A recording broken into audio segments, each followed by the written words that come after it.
ring the gong? Anybody? Volunteers, please.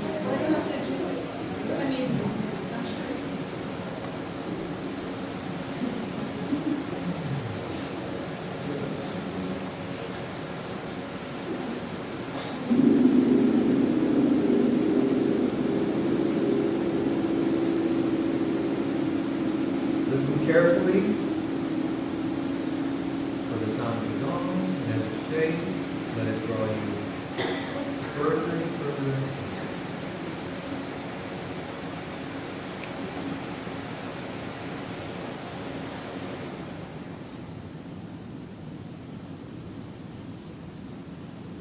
And in that quiet center, which is the altar of God, which exists in our hearts and souls,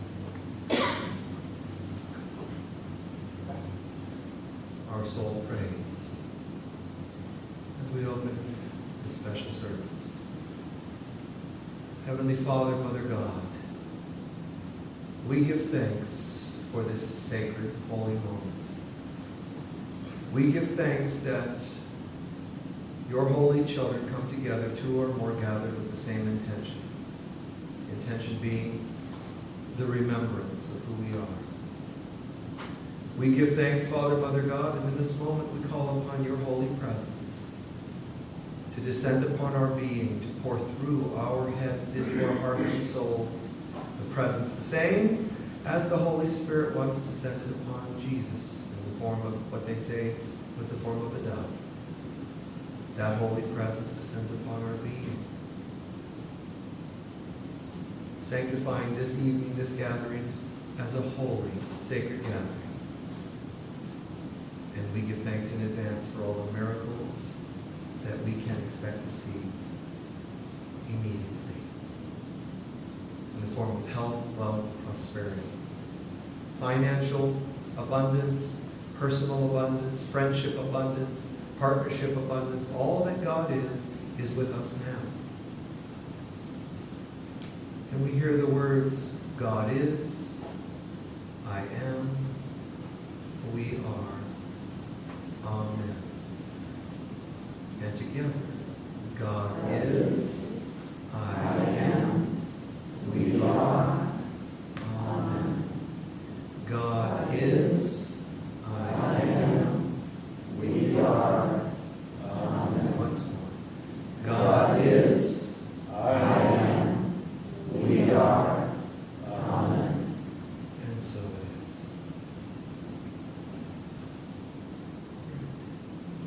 Thank you all for being here tonight. Thanks for joining us. Tonight is, sometimes it's been held as a special service for unity in this particular center. And it's used as a service of sorts. Sometimes it was called a healing service, sometimes it was just an evening service. So it's done a little bit differently, although if at any time you feel the need to ask a question, please feel free to do so. It's done a little bit more like a service, but still it certainly is open for questions and comments, because at any time if your heart and your soul feels the need for clarification or would like more enlightenment on a particular thing, by all means, stretch, reach out there and ask what you'd like to ask. The general structure we're using tonight, we do our opening prayer. We'll have sort of a message. At this point we'll have a message. We close with a meditation. We have some really kind of cool special music. Music you were just hearing, I really love. Something I discovered recently. It's a woman named Ashana. And I don't know if you're familiar with her, but kind of like a Deva Kamal of the Western tradition. So very, very magical music. Now, tonight, we're going to talk a little bit about the identity we've been kind of building on this week, talking about identity. And yesterday, a lot of folks seemed to really appreciate the concepts that I was sharing. The concepts that had to do with our identity, what the Father is, how the Father is different than the mother aspect of God. Remember, ultimately they're all the same. The three in one. But for our sake of understanding, we sort of give a definition, because the definition describes a little bit more of the roles we play. We're all one in God, but there's just different roles.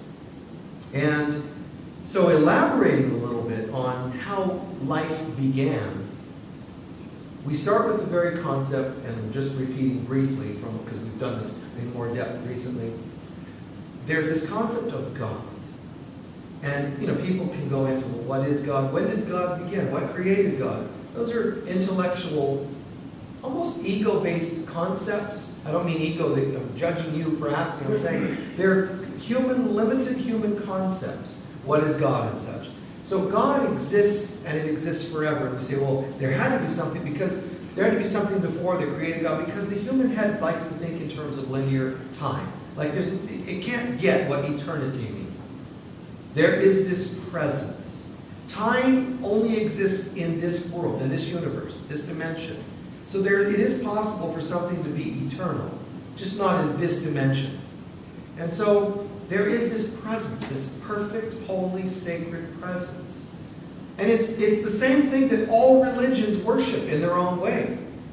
But how they worship them, this presence is always going to be with human tongue, with human words, and they're going to be limited.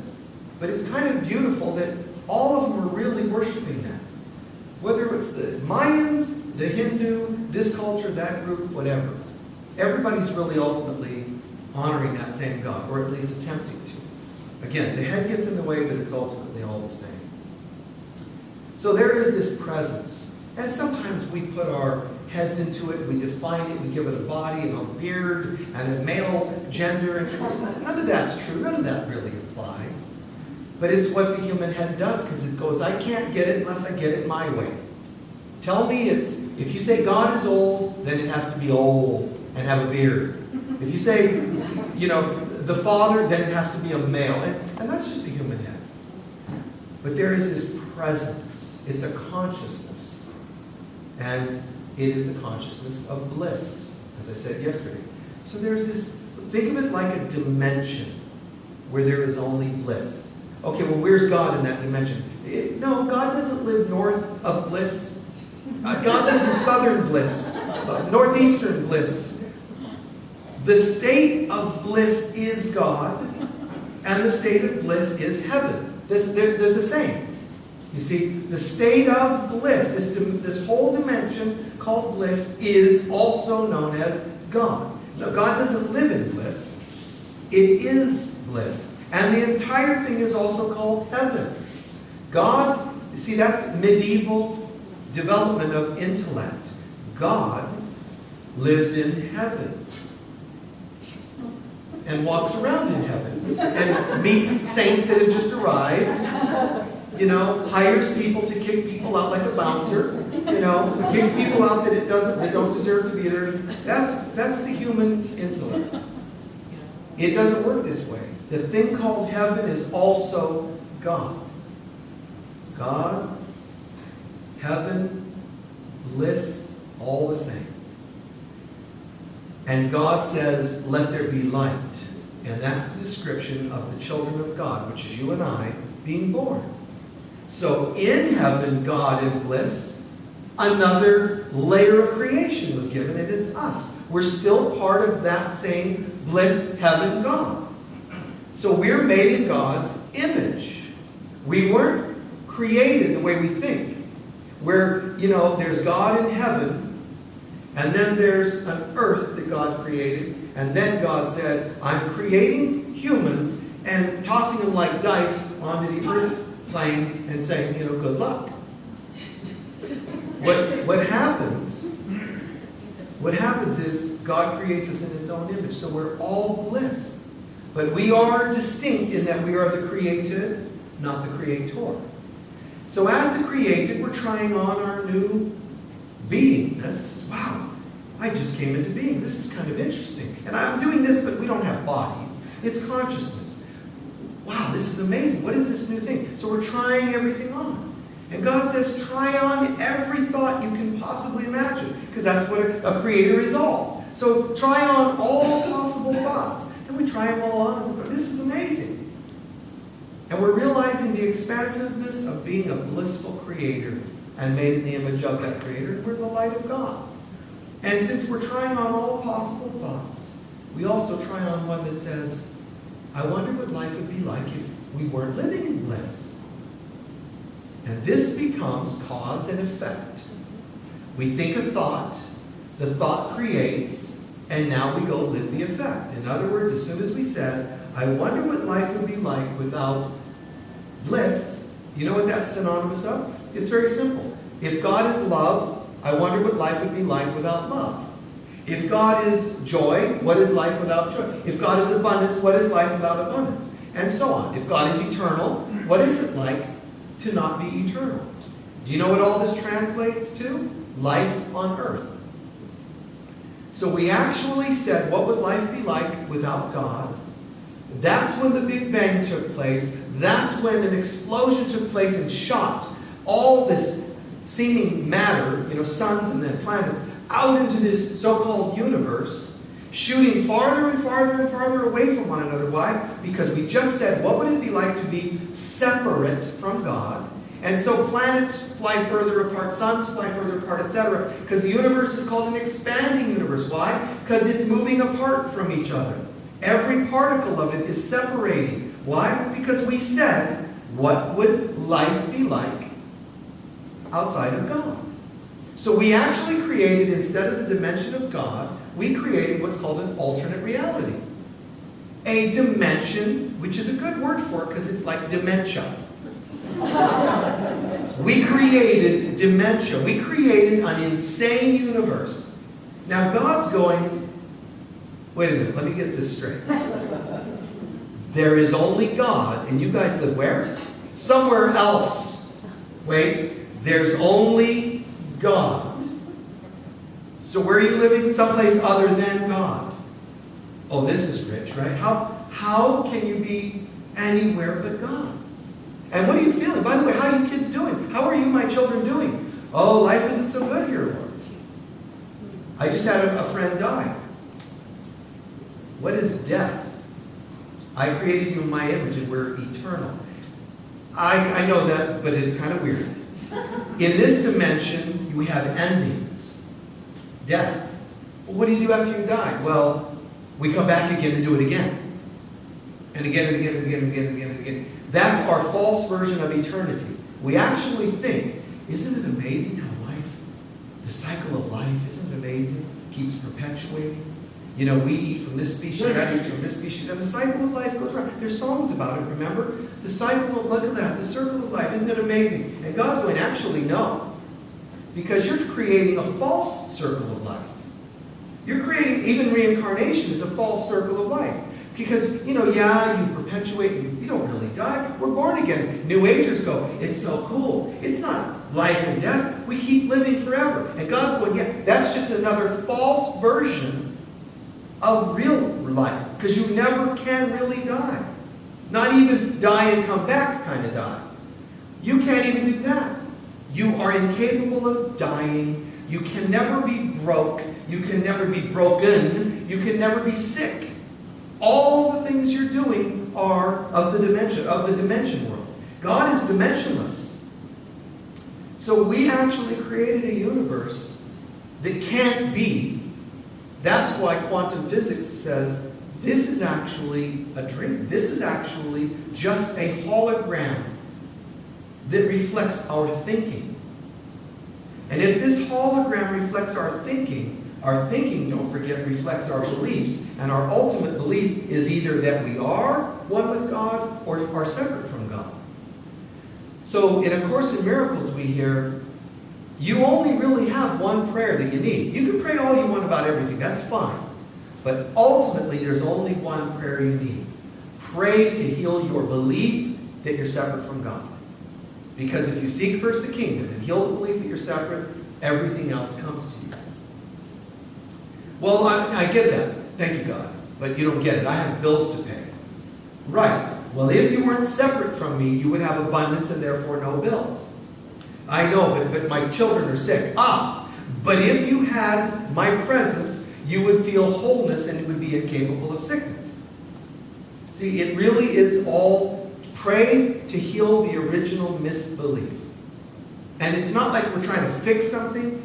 It isn't even something that can ever really be. We cannot be sick. We cannot be separate in any way, shape, or form.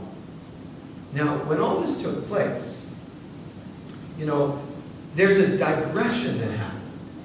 We're one with God, given all that God is. And we just chose to not, it was right and okay to say, I wonder, what my different thoughts can be as a creator. And one of them is, I wonder if I can be separate from God. It's an okay thought to have. Believing it was the problem. Of course, the Miracles tells us the ultimate problem when we have that belief wasn't just that we had the belief, because it's an impossibility. It's that we chose to believe it. We chose to not laugh at the idea of being separate from God. It was okay to have the idea, but to take it seriously. And that's why fear is the ultimate negative emotion. It actually isn't, we say there's love and hate. There isn't hate. You only hate when you're afraid. So we have love and we have fear. There's love and the fear that you don't have love. Every other negative emotion is rooted not in hate, the opposite of love. There is no opposite of love. Love is God, and it's all powerful. But we can have love and we can have the belief that we're, the fear that we're separate from God. The fear that there is no love. And that's what causes us to get sick and so on, whatever else we go through. Broken, whatever else is happening in our life. It's what causes people to abuse other people. So if you say, well, my problems are, I've been abused. You know who you were abused by? Not a person, but you were abused by their fear. Their fear that they are not holy makes them anxious inside. Their anxiousness makes them a little, tense. Their tension makes them lash out. Doesn't matter if it's lashing out sexually or physically or emotionally or verbally. They lash out because they're upset inside. That's it. They're upset. Why are they upset? Believe it or not, because they believe they're separate from God. And it causes hurt, fear. That's all. So imagine, we don't have to actually just pray for people to be fixed. Imagine having one prayer and one prayer only, which is anytime someone believes something that isn't true, we pray that they're restored to sanity. We pray that they are given the truth. That's why Jesus says the truth will set you free. He didn't mean like in the fundamental sense. Here, the gospel is the truth. There was no such thing as a gospel. He didn't mean the Bible. So in fundamental Christianity, we would say the truth is the gospel of Jesus, and the truth will set you free. It doesn't mean the book and the printed matter of the book. It means what he taught. And what he taught ultimately was who you really are. It wasn't even just the cool things he taught. The truth will set you free. Jesus manifested coins to pay taxes. That's pretty amazing. He healed lepers. That's pretty amazing. That's not the truth that will set you free. It's the power behind what he was able to do. He was able to say, the reason I can materialize coins and manifest loaves and walk on water is this. None of this is real. I walk on water because I know that the water isn't even there. I can levitate because the air isn't there. The ground isn't there. This is all an illusion. The truth is we are still in God. And that's what sets you free. The recognition that you're not separate from God. You know how he says, go share the good news. That's what he means. And again, in fundamental traditions, we go, I'm going to share the good news of the gospel. And then it's usually bad news. I'm going to share the good news of the Lord. Did you know you're going to hell? If that's good news, I don't want to know what bad news is. The good news is you can't go to hell. The good news is there isn't a hell. The good news is that there is only heaven, and you're still there. The good news is you're dreaming that you're somewhere else, and it's not true. The good news is, honey, wake up. Honey, you're having a bad dream. It's okay, you're here. You're home. It's mommy, it's daddy, hi. Come here, honey. That's the good news. It's the faith to know what's the truth here. And that is that there is only God. And we're asked to simply try our best, the so-called compassion. there's different levels of this thing called love and compassion. And even to some traditions, this is really talked about a lot. I practice compassion, love and compassion. What do you mean by love and compassion? We are compassionate towards people that are in pain and they hurt one another. We treat them with compassion. And sometimes in some traditions, we'll even say, here's a wicked person over here, and I'm going to practice compassion. I'm going to see them drawn into my compassionate heart, which is glowing with light, and I see them transmuted into goodness, which is an amazing practice. It works wonders, and it's done so for many generations. But the next level of understanding what love is not about taking people and transmuting their evil with your compassion. The ultimate, because the Jesus level of consciousness, which I call, and it is true, that it is the Christ level of consciousness doesn't just heal people with compassion. It's to actually know there is no evil to transform. It's to know full well there's only goodness. Isn't that amazing? See, I don't have to transmute you. I just have to know the truth of who you are. And the truth will set you free. So when Charles Fillmore was originally teaching, and another great one, Ernest Holmes, when they were originally teaching, they weren't saying, and even Christian Science, they weren't saying, here's a cool technique you can use. I'm seeing you being healed and fixed. I see your wicked illness and it's being transformed and fixed. What they were doing was, it's not true. You cannot be sick. And I refuse to believe it. Unwaveringly looking at you, seeing you as light, and even calling upon God and angels and whatever you want to say. Help me see the truth of this person. Because if you can see the truth, they can't be sick. Because matter, made up of molecules and atoms and subatomic particles, they only take form based on the beholder. According to quantum physics, matter takes form based on the observer. So if I choose to observe you as whole and healthy, I get to start seeing you as such. You have free will. You can go, no. No. I want to stay broke. I want to stay sick. And what will happen is, I'm still going to hold the vision of you as whole. And it will be held as a matrix there for you. This is what partly what Jesus means by, in my Father's house are many mansions. I go to prepare a place for you. It's like saying, I already see you as there, whole, and Christ. Whenever you like, move in. And we go, I need 18 more lifetimes. I need this. We have our own stubborn selves, but that's what that means. It's holding, and that's what the concept of immaculate conception means. So to imagine the true meaning of the Divine Mother, which we all have in us, male or female.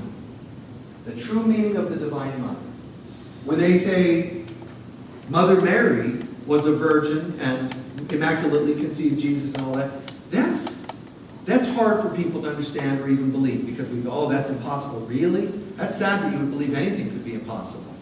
However, more important than whether she was a virgin physically, biologically, anatomically a virgin to give birth to Jesus, what's more important is the symbology. Immaculate conception meant that she, as the Divine Mother, which you are and I am, which the Divine Mother is supposed to hold an immaculate concept of her creation. It's not, could she give birth as a virgin and immaculately conceived? It's, is she capable? Will she pull it off to give birth to something and continue to hold an immaculate, pure concept, vision of what she created? So Mother Mary's job was not be a virgin, give birth to Jesus, and then move about like a normal life, as a normal woman having children. Her job was to give birth to the being called Jesus that would become the Christ. And more important was not the birth, it was, can you continue now to continue to hold the vision of an immaculate image of your child? Well, I don't know. Let's find out. So when he isn't coming home on time, when he's off, on his adventures learning in other lands, when he's being crucified, this is you and I. We're supposed to be able to say, I had this vision of writing a book, and it's not selling as much as I would like. I had a child, and the child became a drug addict. That's normal on earth. Your job is not to have had your children or your other ideas and creations not have problems. Your job was supposed to be, can you still hold an immaculate concept of it, even if it goes astray? Because Mary did not go, this is working out just as I planned, when she's looking up at her son bleeding on a cross. She's going, okay, wait a minute. This is not what I had planned for my son. This is my child. And he's dying, and I'm staring at him, and he's dying. Her job was to say, despite the way things look, somehow there is an immaculate concept here, a pure vision. No matter what I think I see, my son's a drug addict, my daughter's this, no matter what I think I see, my book isn't selling, no matter what I think I see, there is an immaculate concept. Somehow God is present. And that love not only birthed him physically as Jesus, it's what helped birth him spiritually. He was still using his mother's energy to become the Christ, and was dependent upon her joining with him. Mom, mother, I'm going to hold an immaculate concept. I am the Christ.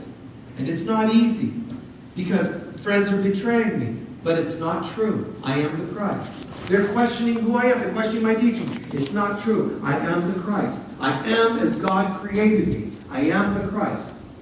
When my friends die, and I have to bring them back to life, but they're all doubting, I am the Christ. Beaten, kicked, and spit on, I am the Christ. Being crucified, I am the Christ. We're supposed to do the same thing. The Christ in us has to endure and know who we really are, but the mother in us is also part of this. The mother in us has to birth not just our ideas, but it has to birth us. The mother in us keeps, not once, keeps giving us hope and faith that we are more than we think we are, that we are more than other people think we are. It's the divine mother. Call on her when you start to detour, when you start to doubt. Call on her. That's that blessed heart of Kuan Yin, Mother Mary, or the Divine Mother generically, and the mother in us. We need her to keep birthing us. Show us your immaculate heart. What does that mean? Because that's the statement, in Catholicism. It's Mary and her immaculate heart. And what does it mean? And when you call on her, we think we're talking to a woman who lives in the clouds. We're talking to all, Mother Mary in all. We're talking to the Divine Mother. When we call on her Immaculate Heart, it isn't just Mother Mary. That's an embodiment of an archetype. It's not the person, it's her consciousness. Never pray to Jesus the person. It's his consciousness you pray to. It's the consciousness. It's not God who's a bearded guy in the sky. It's the consciousness of God that we ultimately pray to. The rest is, they're embodiments, momentary embodiments. And it doesn't matter what we hear. We can hear something we really love on this stage. And if we continue to make it about just the person and their words and not get the consciousness ourselves, we still fail to get anywhere. It's always about consciousness. In consciousness, we thought we had fallen, and in consciousness, we must rise. And we call upon the Divine Mother because she has her beautiful, immaculate heart. And what does it mean? It means in her heart, she refuses to believe that you are anything less than God created you to be. And that's not just a nice coaching comment. It's a fact. And it's a spiritual law. You cannot be anything other than that which God created you to be. So, powerful prayer, if you want the most powerful prayer from yourself, remember, you can call upon the angels, or Mary, or Jesus, or God, or the Holy Spirit. And what you're calling on is to get you to that consciousness of faith in who you really are. It's not a please give me, although those kind of foxhole prayers aren't bad. When you're really scared, you're in the foxholes, you're in the dugout, the trenches. When you're in that desperation, there's nothing wrong with praying, help me, help me, help me. But the highest levels of prayer aren't just help me, Lord. It's being the Lord, not praying to yourself. It's rising to that level of consciousness. I remain as God created me to be. This is impossible when you have a bill you think you can't pay. This is not possible. You're returning to the Mary Baker Eddy consciousness, the Charles Fillmore consciousness, the Ernest Holmes consciousness, and the Jesus consciousness, because those are people that are experiencing the reflections or full-on expressions of the Christ. And we look at the world and we go, oh man, this world, but it's getting heavy, it's getting bad, it's getting worse. No. And even if it were, it looks that way. It cannot be, because only God is real. So even if you were to say, well, studies are done, and it's very clear, look at the charts, the world is worse than it ever was. Look, all the lines are going down. Great. Now all you've given me is more work to do in my mind. Because all you're giving me is false evidence appearing real. F-E-A-R, fear. False, it's just false. False evidence appearing real. It's still not true. So you've given me a bit of work. Because the more this world looks, sounds, feels a certain way, the more I have to actually counter that. And can I counter it? Not easy. You know what? Because all my senses tell me we're up creek. It could be a bill I can't pay, or it could be something on the news. Bad news. It's not looking good, ladies and gentlemen. And our job is to go, well, wait. I'm a master. I'm a yogi. Well, who said so? Because I said so. I'm choosing to be. What do the yogis master? They master their senses. In this moment, I'm a yogi and a master. How do I know that? Because I'm not going to let my senses dictate my reality. And my senses just said, run and hide, man. The world's terrible. And I'm saying, no. That's false evidence appearing real. That's my senses. And my senses are not telling me the truth. My senses are very subjective. My senses only tell me what I decide. It's a strange thing, but they're proving this now. They're proving this on a biological level. That if I'm standing here, a lot, besides the way my brain works, which is all based on perception, even my sensors, like touch, smell, and so on, my sensors that I use to, basically they think, to test our environment. I send out sensors, my smell, heightened smell, hearing. It's all survival oriented. That's not God, that's ego. That means I'm coming from a primal self. And so what happens is we're driven by this primal self. Remember, ultimately we're God, and here we are on earth, running. We don't live in jungles per se anymore. We don't need to watch out for lions anymore per se. But yet, we still walk around because it's at work. I bet the boss is noticing I'm coming in 2 minutes late, or whatever it is. We still live with all these heightened senses to protect ourselves from something that isn't even there. We believe we separated, we created bosses, and then we created bodies with sensors to tell us when the boss that we created is mad at us. And it's just insanity. And it's interesting because now they know the sensors that we used to think that the brain ran everything, and they're realizing not even the nucleus of a cell is actually in charge of the cell. The nucleus can be removed and the cell can still exist. That doesn't make any sense.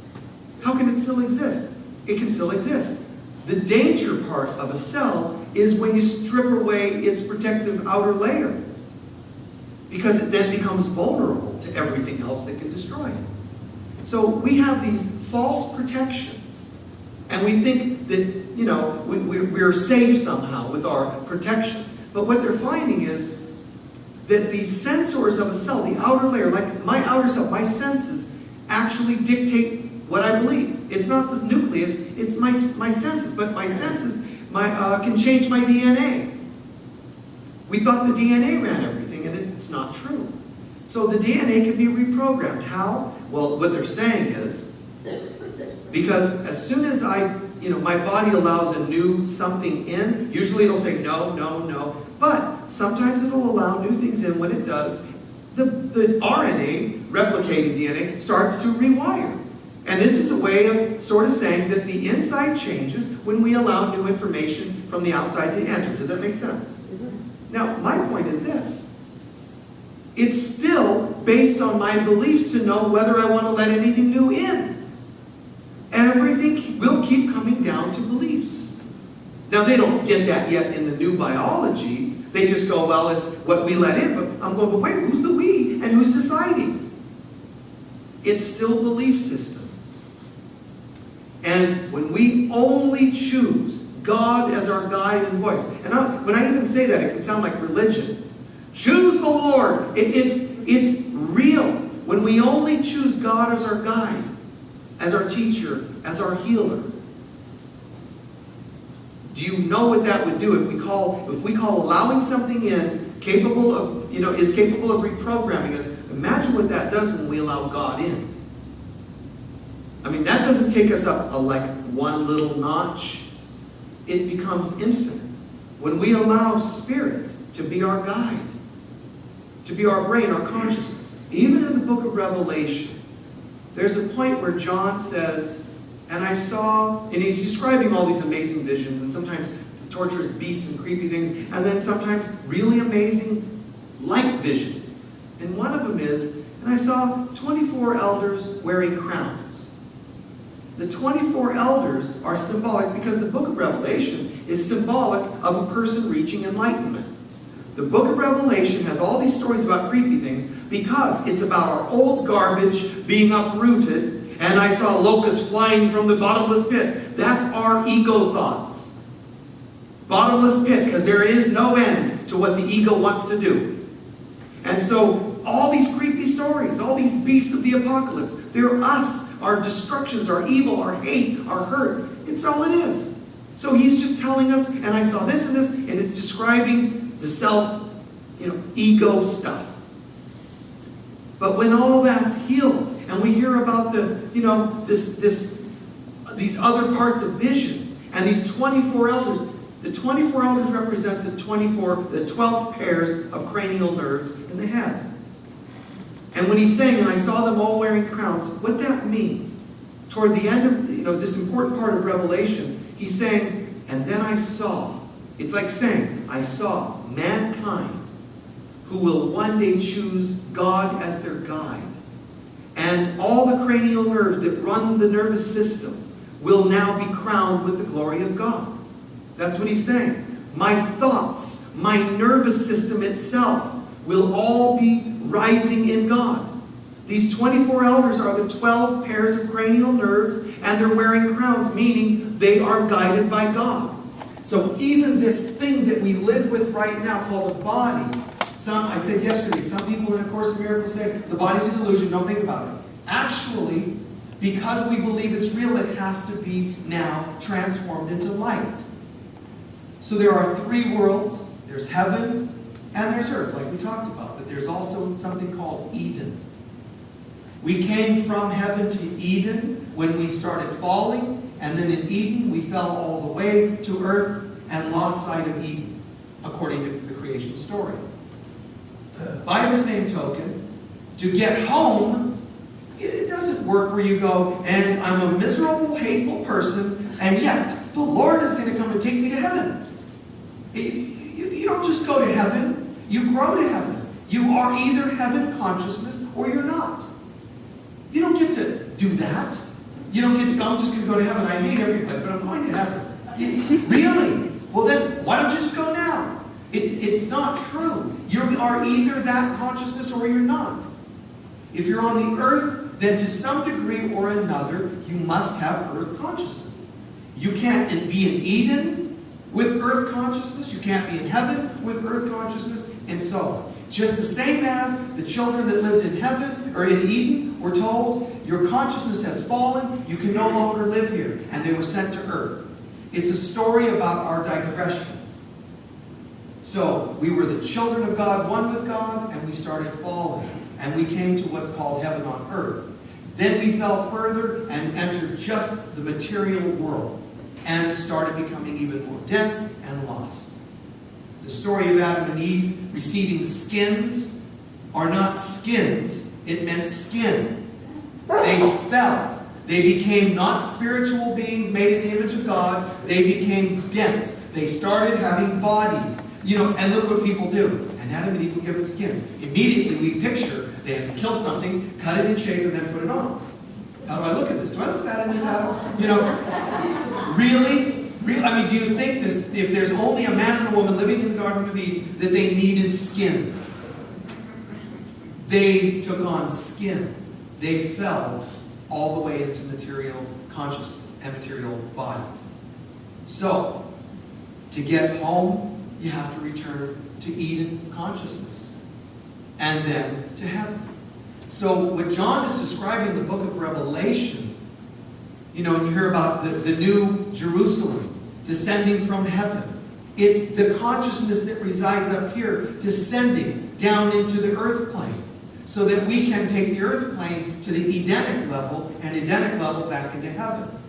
We grow back into God consciousness. My point being, we don't just go from the bodies we see here and suddenly we're in heaven one with God. We have to actually, and we will, and we are transforming these bodies into higher dimensional vehicles. These bodies have to become light bodies before they become transmuted completely.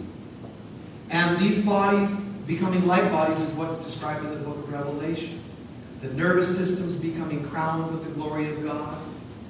The 4 beasts of the apocalypse being healed, that's the lower chakras. All these things we're reading about Revelation are about our transformation. And then it says, and then there will be no more death. There will be no more death. And you will not need the light of the sun because there will be a natural light. Do you know what the natural light is? You. You won't need sunlight to light the day because you are the light. It's amazing if you think about it.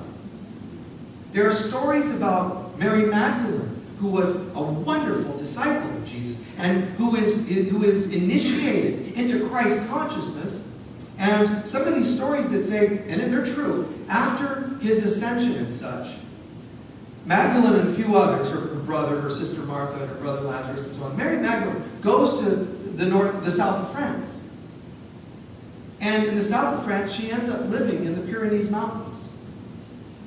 But they say the Pyrenees Mountains are endless catacombs. Like, you don't go into the caves there because more than any other place on the earth are these catacombs in these mountains that are endless. You can't see, you'll get lost. But the stories say she lived in these caves, and she did. But she lived in these caves and did not need any kind of form of light to walk and meander or whatever through these caves. In other words, when this light is on, you don't need this light. The light inside is a being, the light outside is a doing. The more we're out of touch with who we are, the more we have to do to compensate. That's why in ancient civilizations they still knew how to do levitation, because they were more into being and they didn't have to do as much. So they had the consciousness to lift things with levitation. It's not really that much about magic or technology, it's consciousness. Then eventually the consciousness had to become technologies. And then, even worse than technologies, grunt effort. But that's a statement of how far we've fallen. And I close with this. We're once one with God, and then we end up like this. You didn't start like this. We were once one with God, and when the universe exploded, we actually were originally archetypes, like Isis, Nefertiti, Ra. Archetypes. In other words, several people in this room are from the Ra archetype, using Egyptian mythology. If we were using Greek mythologies, several of us are Athena. They became stories about gods and goddesses. What I'm saying is, before mankind went from God to little humans, they first became archetypes of consciousness. The ultimate archetype of consciousness is called Christ. But then there's lesser ones. For example, even Mother Mary holds the archetype of the Divine Mother. That's a great, great, great archetype. But there are lesser ones, and they became gods and goddess archetypes. Not just Christ archetype, that's the one that's one with God. But in this universe, lesser archetypes, but they're, I see, lesser. Profound compared to us. But it was us. We were part of these amazing Poseidon archetypes.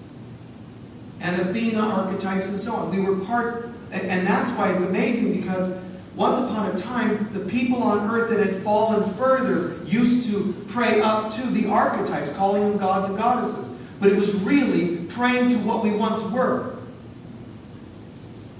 And the more mankind fell, we lost sight of even gods and goddesses.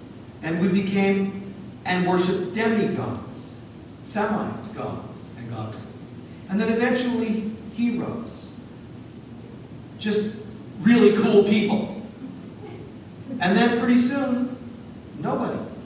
We lost respect for everybody. Even human heroes we call sports figures, and they're all addicts and nutcases. And that's the best we can do. We used to, be in touch with God, goddess archetypes. And now, sports figures? Really? But that shows how far we have fallen. And what I'm partly leading to is, as we grow, and this is difficult for some people to understand, when you grow and you're doing your work and you're feeling better about yourself and you're becoming more and more accomplished, feeling like you're more and more spiritual, you're not just growing as a human being. You're actually becoming more of an archetype you once were. You are actually becoming a god, goddess, more and more. Which sounds arrogant to spew it out because people don't get it anymore. They lost sight of that. But that's what's happening. That's why so many women can identify with and say, I think I was Mary Magdalene in another lifetime. And yet everybody's saying it. Because they're all part of that original archetype of Magdalene. And there are people that also identify with another kind of an archetype, whether it's a Merlin archetype or whatever else. Yes, there's a Merlin, and yes, there's actually a Nefertiti, and so on. But what we forget, and some people still don't understand, historians aren't going to get this yet, a lot of times when we named people Merlin, it was because he became such a good embodiment of the archetype of Merlin. It's like you went, wow, you are so Merlin-like. Let's call you Merlin. That's what happened. Jesus was so, wow, you're so the Christ. Yes, I am. He was a perfect cellular, psychological embodiment of the Christ that you couldn't tell him apart. You had to name him that. You had to name him Christ because he was the embodiment of that. And there was Ra, the sun god archetype, and eventually on earth and in Egypt, a human being became such the embodiment. And the same is true for Thor and so many other, even Norse archetypes, god, goddesses. Sometimes people became them so well, they embodied that archetype so well, that they ended up naming themselves, or others named them that. And Ra, there's a guy historically that was named Ra. And there's Nefertiti and there's Isis. But before there was Isis, there was a woman. Before we knew her as Isis, there was a woman with a different name. She became the embodiment of Isis, and they called her Isis later. But that wasn't her original name. And I'm saying to you and I that you and I are doing the same thing. We are all on the spiritual path. And part of the whole good news story is we're actually becoming archetypes that we once were in the first place and forgot. We're becoming gods and goddesses again. How are we going to deal with that? It's hard to say because the human race has lost faith in that. But I would start with knowing it yourself. Don't go out and teach it yet. In terms of, hi, I'm Isis. Don't go out and preach it yet. But recognize it because you speed up the ability to embody it by knowing this is true. You don't have to speak it, preach it, just recognize it's happening. I can see how I'm very much like such and such. I'm very much like so-and-so. And that's not an accident. But please pay attention to what God, Goddess, you seem to embody, that you seem to be a lot like, or that you seem to find familiarity with. You know, like a certain connection to. Because if you feel it, very Isis, very this, very that, if you feel it, there is a chance, a good chance, that's actually the archetype you once were as a god or goddess. And if it's not clear, I'm not saying every one of us was an archetype and owned it. The truth is, an archetype is a collective. So that means many thousands or tens of thousands of beings that we know as individual humans were once one archetype called Nefertiti. Many hundreds of thousands were one called Rata. Many hundreds of thousands were Odin. And so on. Now some of us go, well, I want my own. Because you're still thinking human ego-individuality. It's better to imagine that you were once able to think as a we in God. Please take a few centering breaths.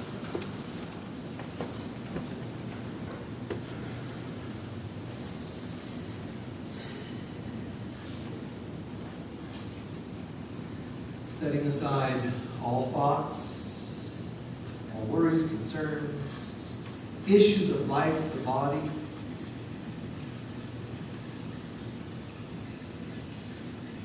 Quieting, centering.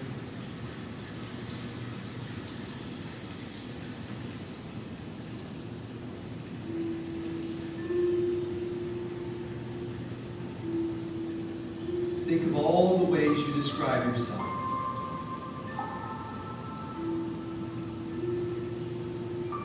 Male, female, black, white, tall, short, teacher, lawyer, doctor, addict.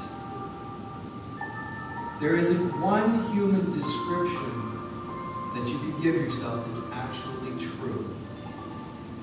It's just true to the human senses, and they are wrong. They're not capable of being right until they're only guided by God. That's a fact. And if they're guided by God, they cannot see a limited being.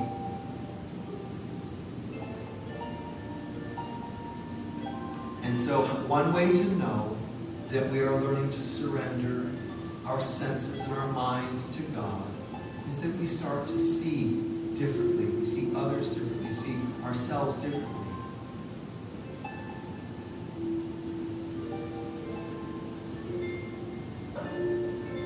So do your best to let go of all such thinking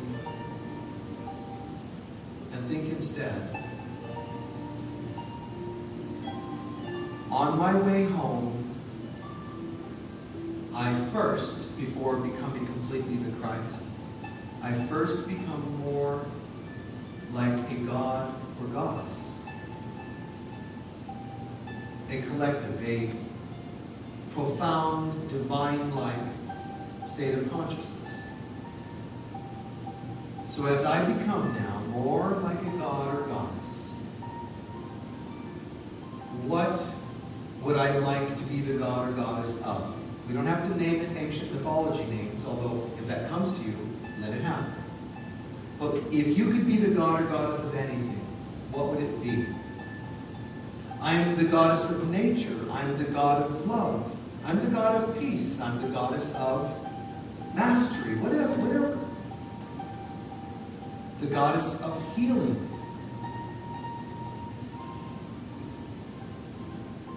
The god of knowledge. Just let it come to you, and you get to choose. But combine your choice with the natural flow coming from Spirit. If you could be God or goddess, what kind would you like to be?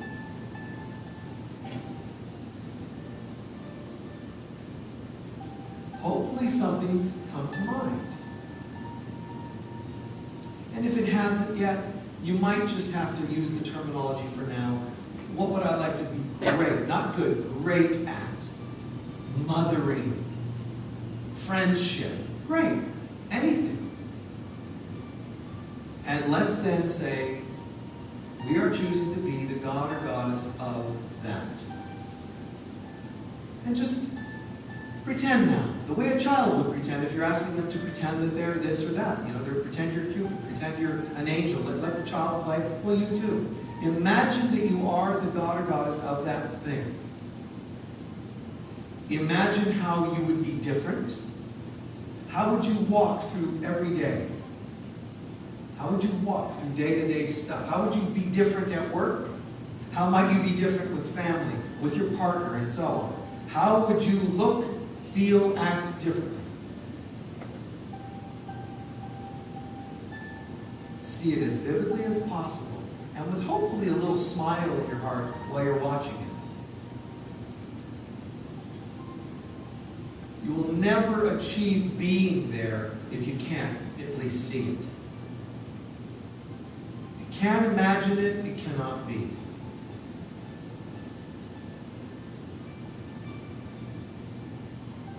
Lastly, as you're imagining these concepts for yourself, we must remember the following. Any actions that I now take, any decisions I make in my life and actions I take that are congruent with what I just envisioned myself to be, it takes me closer to being the God Goddess again, which is also halfway home. Any action or decision that I choose in my life that is incongruent with that takes me further away. And it locks me to the material world. It is that simple. Act the God Goddess, you become the God Goddess. If I say I'm the goddess of nature, and I still allow myself to throw garbage onto the land, I am lying, I am a hypocrite, and I am stuck to the earth plane. If I'm the goddess of peace, I must start choosing relationships that reflect peace. Do my best to bring peace to relationships that are in turmoil. It doesn't mean I have to make other people like me. If they don't, I can walk away. But I'm going to do so with peace. If I'm the God of abundance, then I must learn to have faith and prosperity in my consciousness. Learn to tithe, learn to give, because you're the God of abundance. The God of abundance doesn't sit and wait for money to come to them. They're imagining they have so much they keep giving it away, because they're the God of abundance. Same with the Goddess of love, God of joy, Goddess of peace, and so on. See yourselves giving all that to the world. Know that you are going to then be a hypocrite if you do not follow that guidance, if you act contrary to that guidance, and that'll take you down a notch. It's all choice. And when you rise, you actually take everyone else with you to that next level. Is it worth it? Absolutely. And we close with just imagining all the goodness that we bring to the world as gods and goddesses. It's not make-believe. This is actually how it works. And we bring goodness to the world, and we feel the gratitude of everyone, and we're quietly giving thanks. And their gratitude for what we've done becomes a wave of joy in our hearts. And so it is.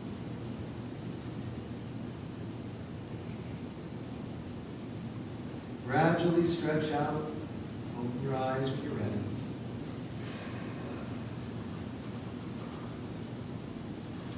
Okay.